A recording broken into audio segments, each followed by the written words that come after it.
Podcast Mapeando Cuidados.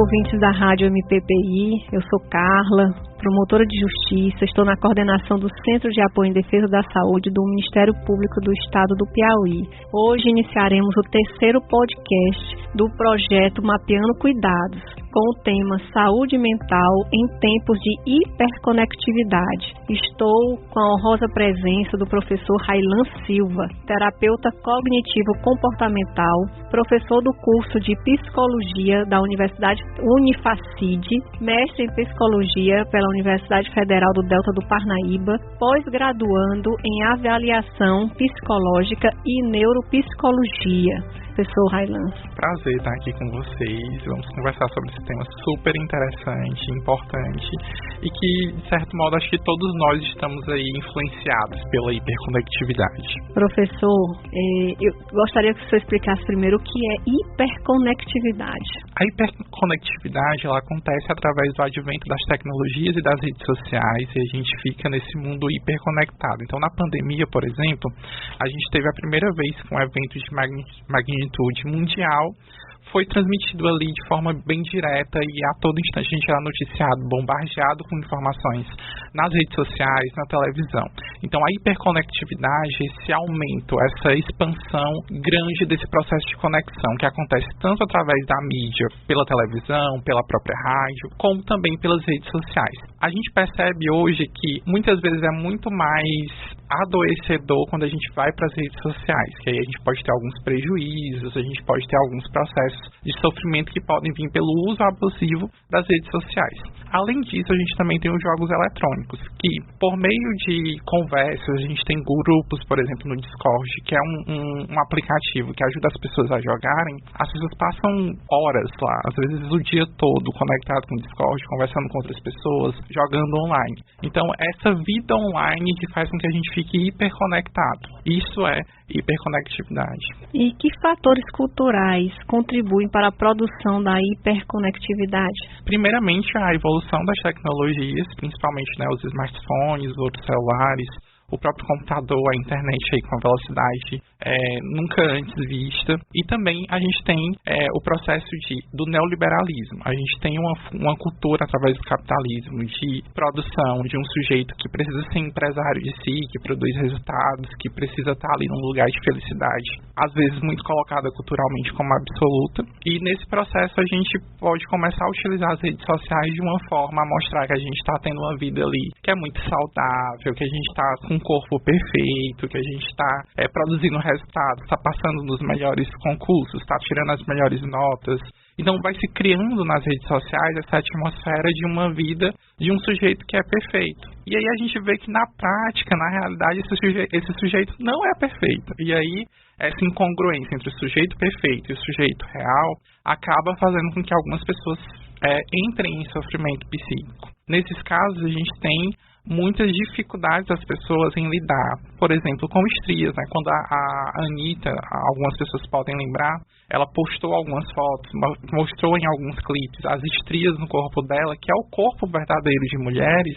Houve uma repercussão muito grande, com críticas, colocando que aquilo não deveria ser mostrado. Então, a gente vai criando esse ideal de um corpo perfeito, quando, na verdade, o corpo real ele é bem diferente. Além disso, nem todo mundo está feliz o tempo todo. E a gente percebe que nas redes sociais, a gente tem ali um compartilhamento nos momentos de lazer, tem o compartilhamento com a melhor roupa, com o melhor corpo que se tem, ou ir para academia. Se você não postou no Instagram, parece que não faz efeito, a questão da academia. Então, tá pago, As pessoas utilizam esse termo para dizer que já realizaram seu treino no dia. Então, vai se criando essa relação de uma certa dependência com a produção de conteúdo nas redes sociais e fazendo com que essas pessoas elas criam uma atmosfera que muitas vezes pode ser tóxica para algumas pessoas, utilizando a linguagem mais comum.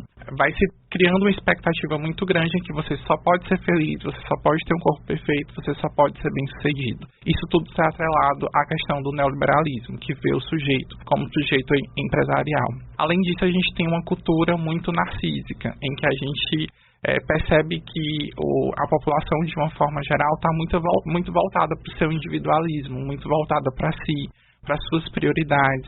E nesse processo, elas vão reforçando a sua imagem de uma forma a ficar muito positiva.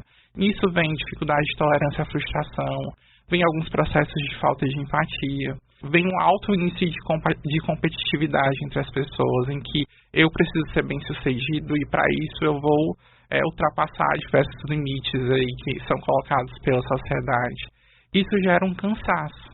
Ficar nesse lugar de ser um corpo perfeito, ficar nesse lugar de produção de resultados continuamente, gera um cansaço. E aí tem um teórico chamado Byung-Chul Han, que ele coloca que a nossa sociedade ela vive nesse cansaço porque vê nesse corpo como se fosse uma máquina que precisa produzir. Esse sujeito que é uma empresa, que é o RH, tem que ter produção de resultados, é o líder, é a pessoa que está ali no operacional, que está realmente com a mão na massa, e tudo isso fica dentro desse sujeito e faz com que ele se canse nesse processo. E aí a questão não é a gente não pode ter essas características, é qual a dose que a gente tem, qual é a intensidade que a gente aplica isso no nosso dia a dia, e o quanto de flexibilidade psicológica a gente consegue produzir, entendendo que quando eu errar, como é que eu posso me acolher quando eu errar?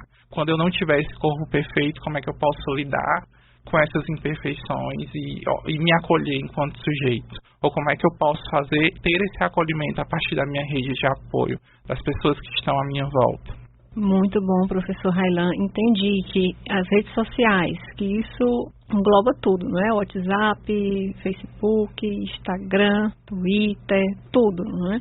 Às vezes elas mostram uma realidade que é apenas uma realidade comercial, uma vida que não é alcançada no dia a dia, né?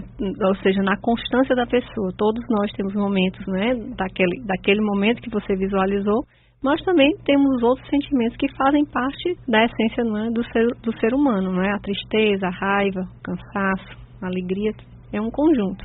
Isso mesmo. E que prejuízos essa hiperconectividade, essas redes sociais podem produzir na saúde mental?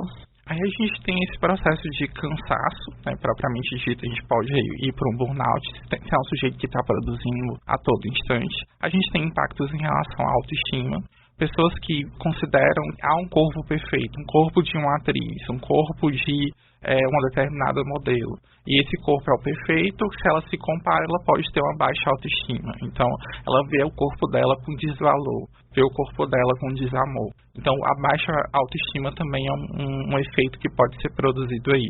E, às vezes, no consultório, eu converso com alguns pacientes, né? Como que aquela pessoa, por exemplo, uma artista, a Paola Oliveira, ela vive para trabalhar e o corpo dela é um instrumento de trabalho dela. Então, ela tem horas para trabalhar na academia, ela tem ali todo um processo de cuidado com o corpo, porque o corpo dela acaba sendo parte do produto que ela utiliza no dia a dia. Como é que uma pessoa que trabalhar 40 horas semanais, 44 horas semanais, vai conseguir ter um corpo semelhante ao dela, se não tem ali as mesmas possibilidades de lazer, não tem o mesmo tempo para cuidar da sua saúde mental, não tem o mesmo tempo para produzir ali o seu cuidado da sua saúde corporal? Claro que eu estou partindo aqui de lugares mais extremos. É possível fazer esse cuidado, só que o processo de exigência para se chegar a esse corpo precisa ser a partir da sua realidade. Se você trabalha 40 horas semanais, trabalha 44 horas semanais, não tem como você ter ali um corpo de uma pessoa que consegue passar ali 3 horas por dia, todos os dias, dentro de uma academia malhando. Então, a gente precisa considerar essas diferentes realidades e entender o que meu corpo consegue a partir da minha realidade de trabalho, a partir da minha realidade de estudo, a partir da minha vida como um todo. Além disso, eu tenho muitas pacientes, mães, que vão para esse processo, né, de cuidar do corpo. E aí tem muita dificuldade, às vezes, em manter uma dieta, em conseguir realmente ir para a academia. Às vezes precisa ficar com filho. E aí a gente fica nas jornadas quádruplas que muitas mulheres têm. E às vezes é difícil ficar nesse lugar de produção desse corpo perfeito, porque não tem tempo realmente para conseguir ter ali uma dedicação para esse processo. E a gente precisa ir conciliando como é ter essa jornada quádrupla e também lidar com esse corpo, com essa exigência que muito culturalmente é colocada e imposta sobre as mulheres. E a gente vai desmistificando também que não é um corpo A, B ou C só com essas características que produzem desejo em outras pessoas. o que você é além do seu corpo. O que você tem de personalidade, o que você tem de características que podem ser ali relevantes para o seu relacionamento amoroso, por exemplo. Que é um aspecto que a gente vê muito nas redes sociais também de prejuízo. A baixa autoestima, a ansiedade, a depressão. Quando eu posto, mas não tenho resultados. Isso, claro, ligado a diversos outros fatores. Não tem uma depressão produzida apenas por uso de rede social. Tem que ter ali condicionantes genéticos, tem que ter outros processos a partir da história de vida daquele sujeito. Mas a rede social também pode ser um fator que influencia no processo de construção de um episódio depressivo, por exemplo. É muito mais comum a gente ver a ansiedade. Então, os jovens, né, os adolescentes, jovens adultos, tem todo um processo de sedução. Às vezes eu fico assim, apesar de eu também ser jovem, eu tenho 29 anos, mas às vezes eu fico um pouco assustado com alguns processos que eles colocam na sedução. Então, você tem que entrar no Instagram da pessoa que você está interessada e tem ali que curtir 3 fotos da pessoa de um jeito X, né? E aí, se a pessoa não responde, já começa um processo de ansiedade. É porque eu não sou atraente, porque eu não sou interessante. E aí, são esses processos, né, que a gente precisa ir tendo cuidado, porque é uma generalização muito forte e não é só 3 curtidas no Instagram que vai definir se você é uma pessoa atraente de fato. Então, muitas vezes em consultório, a gente precisa ir treinando habilidades sociais com aquela pessoa para interação face a face mesmo, como é que ela pode ter conteúdo para conversar com aquela pessoa. Às vezes até conseguiu curtir ali as 3 fotos e a pessoa puxar assunto com ela, mas muitas vezes na hora que a pessoa começa a puxar assunto, o assunto não desenvolve. E aí a gente precisa ter esse cuidado, esse desenvolvimento dessas habilidades de iniciar, manter e finalizar uma conversa. Então, e aí quando entra aquela questão das outras características de personalidade. O que você é além do seu corpo? Você precisa ter ali, né, um processo para você se relacionar com outras características que sejam relevantes para você e para o outro. Só que não é um lugar de ser perfeito. Muitas vezes no consultório a gente tem muito, mas eu não estou pronto, a pessoa não está pronta para o relacionamento. O que é estar pronto? Eu treino muito mais meus pacientes para como é que o outro é capaz de te acolher na tua vulnerabilidade, como é que o outro é capaz de cuidar de você quando você tem muitos aspectos positivos, muitas características positivas, mas também nos seus momentos de fragilidade. Porque não é sobre você entregar um corpo perfeito para essa pessoa ou você entregar uma pessoa que é interessante em tudo, mas é também como ela cuida de você quando você não consegue ser 100%. Porque dentro de uma relação não é só sobre a foto que se posta no Instagram ou os momentos que sai para beber com os amigos. É também sobre o lugar de cuidado, é também sobre o lugar de acolhimento das fraquezas, o acolhimento da vulnerabilidade, o acolhimento do sofrimento e a construção com o outro. Então, muitas vezes eu preciso conversar com os meus pacientes de mas eu preciso já estar com isso, eu já tenho que estar com concurso, eu já tenho que estar com a minha empresa, eu já tenho que estar com o meu carro. Você acha mesmo que hoje as pessoas que estão no concurso, que têm um carro ou que têm alguns bens, elas começaram de onde? Antes elas não tinham. E aí, se a gente olhar para outros casais, muitos casais se conheceram antes, quando não tinha. E aí vão construindo junto, vão sendo suporte um para o outro. Então a pessoa não precisa necessariamente estar pronta para entrar no relacionamento. E às vezes as redes sociais, essa hiperconectividade, pode contribuir para essa visão de ser um sujeito bem-sucedido e só o sujeito bem-sucedido que consegue ter o melhor namorado, a melhor namorada, conseguir ter sucesso em algumas coisas. E a gente precisa ir desenvolvendo essa flexibilidade psicológica com as pessoas. Precisa entender, não é, que o caminho do sucesso teve uma construção antes, às vezes de anos e anos, de quedas, de resiliência, e para poder chegar a essa vitória, que é o que está sendo postado na rede social. Exatamente. E às vezes a rede social a pessoa não tem nem essa vitória, ela está só vendendo aquela imagem para poder até atingir aquela vitória, ainda está inclusive no processo, não é, de conquista, não é, desse lugar tão sonhado. É muito importante entender que aquela vida, aquela imagem da rede social, às vezes não é uma imagem verdadeira, não é isso, professor? Exatamente. E não é comum, pelo menos, as pessoas postarem a foto chorando, a foto quando está desesperada. No Twitter, acaba sendo mais comum as pessoas postarem ali reclamações, né, dizerem o quanto estão mal, mas para população de forma mais geral, as pessoas acabam não colocando no WhatsApp, nossa, como eu estou triste hoje. Vai lá e coloca uma foto da resiliência lá, eu preciso ser resiliente. E aí, a nossa sociedade está tendo muita dificuldade para mostrar esse lado mais vulnerável, né? Porque isso pode simbolizar fraqueza e com isso pode gerar desinteresse das outras pessoas. Só que todos nós, em algum momento, vamos passar por tristeza, por raiva, por nojo e por essas outras emoções que são básicas. É isso que nos faz humano. Não tem como a gente fugir disso. Exato, porque a emoção da alegria é comerciável, eu estou entendendo, né? Exatamente. E as outras não são. Exatamente. Ou são colocadas o conceito de resiliência, né? A resiliência é muitas vezes colocada apenas como do próprio indivíduo. O indivíduo ele precisa ser o único responsável pelo seu sucesso. E quando a gente vai ver, não é bem assim. O sujeito ele realmente precisa ter uma flexibilidade, um processo de se empoderar e se analisar para conseguir ultrapassar uma barreira, mas como é que esse sujeito vai ser resiliente se ele não tem acesso à moradia? Se ele não tem acesso a saneamento básico, se ele não tem acesso a condições adequadas de saúde, se ele não tem ali emprego garantido. Então, quando a gente vai olhar para esses condicionantes, se a gente não consegue garantir alguns deles ou a maior parte deles, fica muito mais difícil esse sujeito conseguir ser resiliente, ele sendo o único responsável por isso. Então, quando a gente fala de resiliência, a gente precisa estar atento a esses outros aspectos também. Que aí volta para a sua pergunta, né? A alegria ela é muito mais comercial, a resiliência também é muito comercial. E a alegria está conectada com múltiplos fatores, né?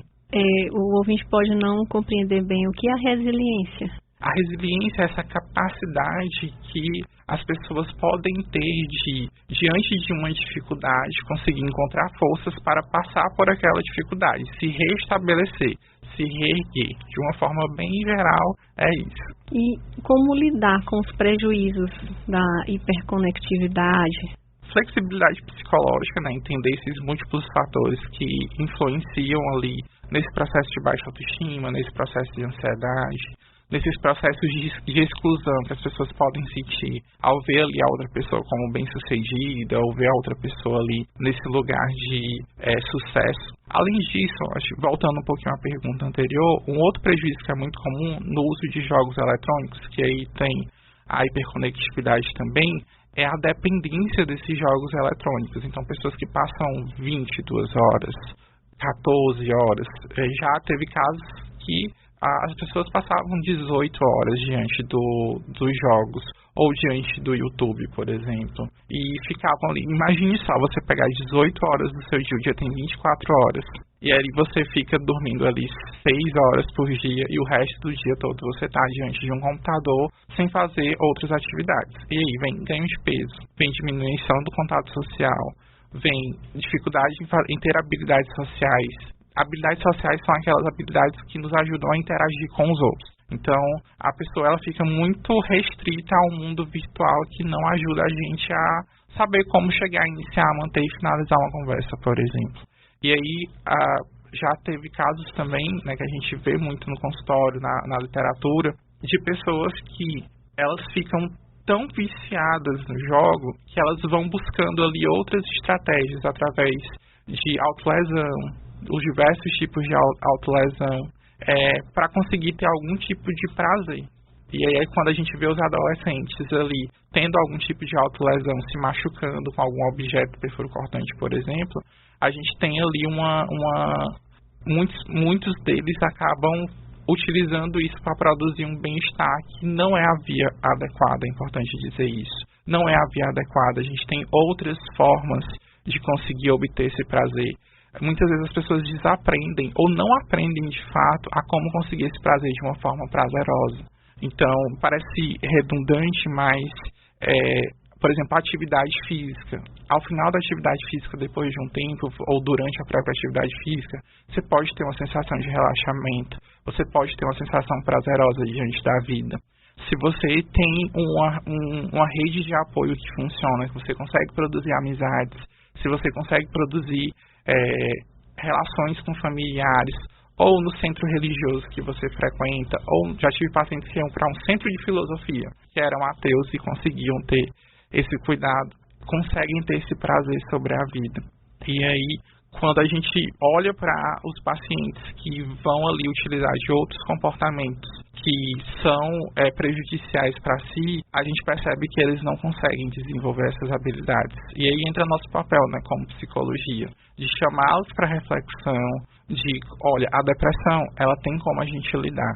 O comportamento autolesivo tem como a gente lidar. A ansiedade tem como a gente lidar. Não é tomar um remédio e melhorar imediatamente, mas é um processo que tem eficácia. A gente já tem diversas pesquisas que mostram que é possível enfrentar a depressão e se ver ali livre dela.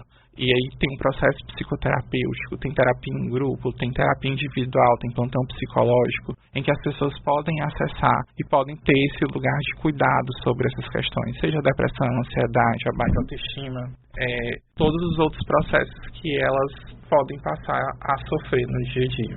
Professor Raylan, o senhor falou justamente agora de procurar ajuda. Eu vi que o senhor é professor do curso de psicologia da Unifacid.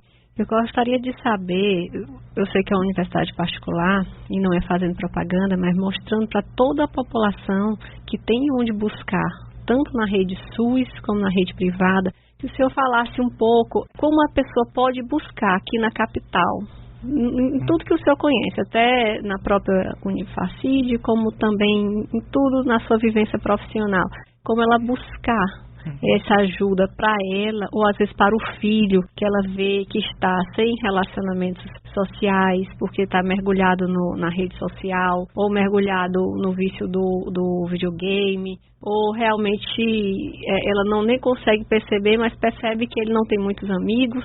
E um dos pontos que faz com que a preservação da nossa sanidade mental é a conversa, é ter um contato com outros seres humanos. Então, se ela percebe isso, mas não tem essa condição financeira, ou às vezes tem essa condição financeira e também precisa saber, né, como procurar. Eu queria que o senhor falasse dessa rede toda aqui da cidade de Teresina e se o senhor souber também do estado. A nível de SUS, a gente pode iniciar pelo postinho de saúde, unidade básica de saúde, UBS, são sinônimos. A pessoa vai, consulta com o médico e pede um encaminhamento. Ela pode pedir um encaminhamento tanto para o CAPS, o Centro de Atenção Psicossocial. No CAPS eles oferecem apoio psicológico e oferecem também apoio psiquiátrico, além do restante da equipe multiprofissional. O CAPS ele tem um perfil de paciente, então são pacientes que têm alguns transtornos mais graves. Mas a gente tem aí também, na própria UBS, com o médico, você já consegue ali ter uma assistência inicial. A nível de faculdades, a gente tem o que a gente chama de clínicas de escolas, que são clínicas que atendem pessoas, crianças, adolescentes, adultos e idosos. Na Unifacid, especificamente, o paciente pode pegar o encaminhamento no postinho de saúde e solicitar que seja atendido por psicólogo. Lá, no caso, são estudantes de psicologia, supervisionados por psicólogos, nós professores que atendem a população como um todo. Funciona de segunda a sexta, de 9 horas da manhã até as 17 horas, e as pessoas podem conseguir esse acolhimento lá. Além disso, a gente tem alguns projetos sociais a nível de internet, como psicólogos de plantão. Basta a pessoa entrar em contato com eles através do Instagram, o nome é Psicólogos de Plantão, solicita ali o atendimento e a pessoa pode conseguir ali ser atendida pelos profissionais. Nas faculdades que tem o curso de psicologia, tem o plantão, além desse atendimento que recebe o encaminhamento do postinho é gratuito? A maior parte das faculdades tem plantão psicológico. Na Unifacid a gente tem. Como é que funciona o plantão, para diferenciar desse atendimento? A psicoterapia, né, que é esse atendimento mais duradouro, a pessoa vai lá semanalmente ou quinzenalmente durante 1 hora e tem ali um acompanhamento durante alguns meses, a depender do que ela precisa. No plantão psicológico é mais um acolhimento. A pessoa chega, solicita ali o atendimento e tem ali uma pessoa disponível para escutá-la, fazer ali um processo ali do acolhimento naquele momento que a pessoa está. Se a gente perceber que ela tem demandas que são mais complexas, a gente encaminha ela para a psicoterapia, esse atendimento mais permanente. Esse atendimento é só presencial ou também tem online? Na Facid só presencial.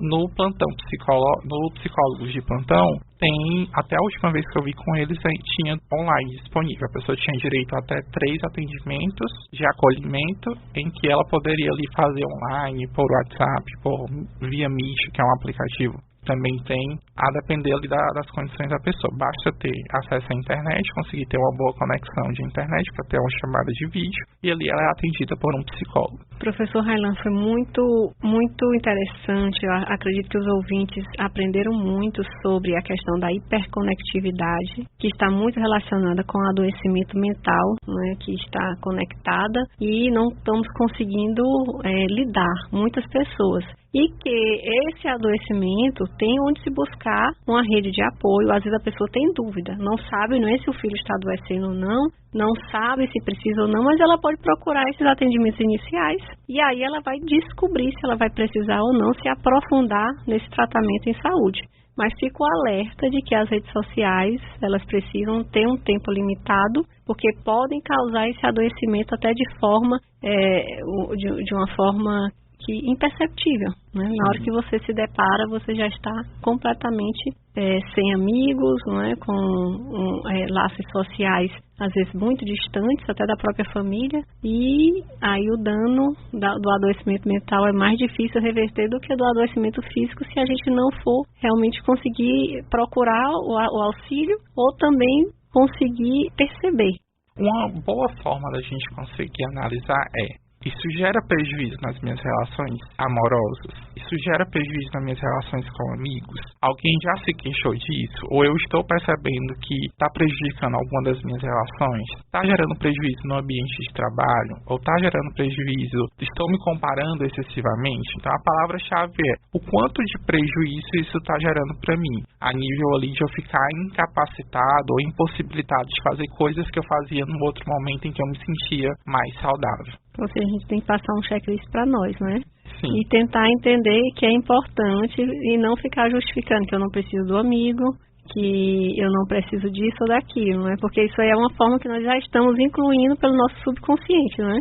Exatamente. E excluindo algumas atividades, mas que elas são essenciais para a nossa saúde mental. Sim. E aí a gente tem os profissionais, né? Psicólogos e médicos são os profissionais capacitados para fazer esse diagnóstico. Então, se você tem alguma dúvida, buscar esses profissionais que eles vão poder auxiliar nesse processo de diagnóstico, de compreender se realmente tem ali um prejuízo significativo em relação àquela questão. E como você falou aí, né, essas justificativas, essas racionalizações que a gente chama, podem ser uma forma ali de você estar se defendendo desse processo real de adoecimento que você já está. Obrigada, professor Raylan Silva. Prazer estar com vocês.